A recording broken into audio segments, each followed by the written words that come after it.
Sa Pinas, pastor's family kami. Kasama ko yung kapatid ko, si June. Worker kami lahat, all sa family namin. So, naging ministry kami lahat. Pero dumating sa punto na, Lord, ano yung purpose ko? To be here in faith. So, magulo, although may iniwanan ka sa Pinas na girlfriend or then ayun.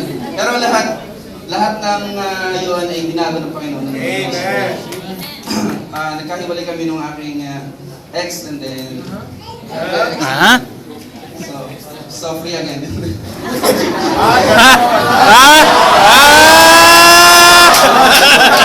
Binago nga eh. Last 2 years ago. Hindi pa tapos. And then, balikat ko na po itong EGR. The first EGR ko, then the second last year. Nag-worker na din ako last year. At doon ko po na-realize na yung time na yun, yung bibigay sa akin ng Lord. Yung hinihintay ko.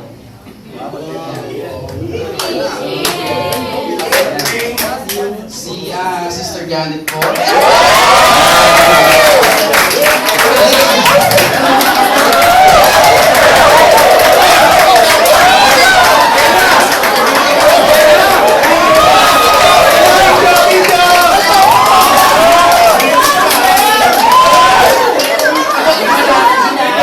We're actually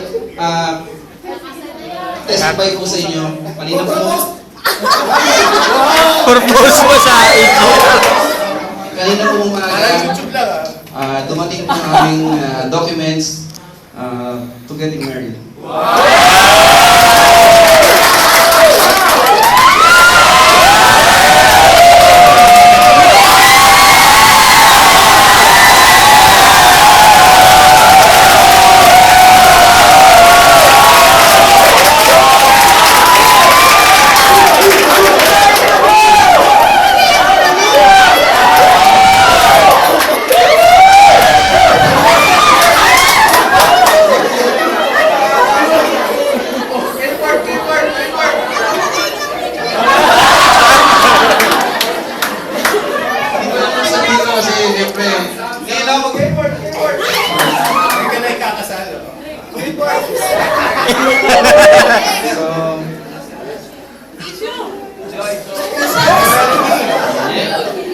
Will you marry me?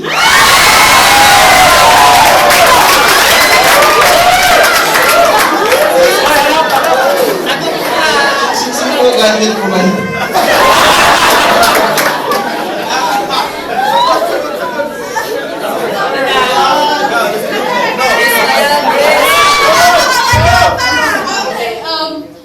I prayed for him. Alam po namin yung full life group yun.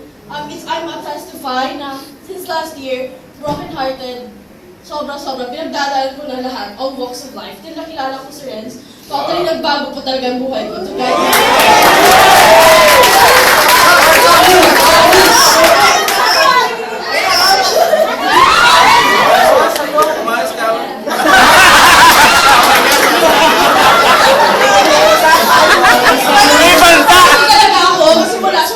ganito. Wala po talaga.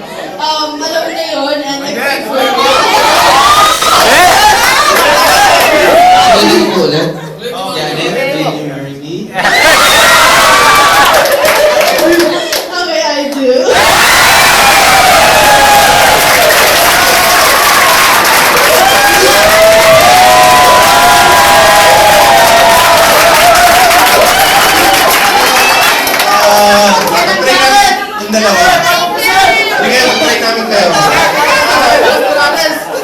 Wala nang nilagis na ride, prayer lang. Kala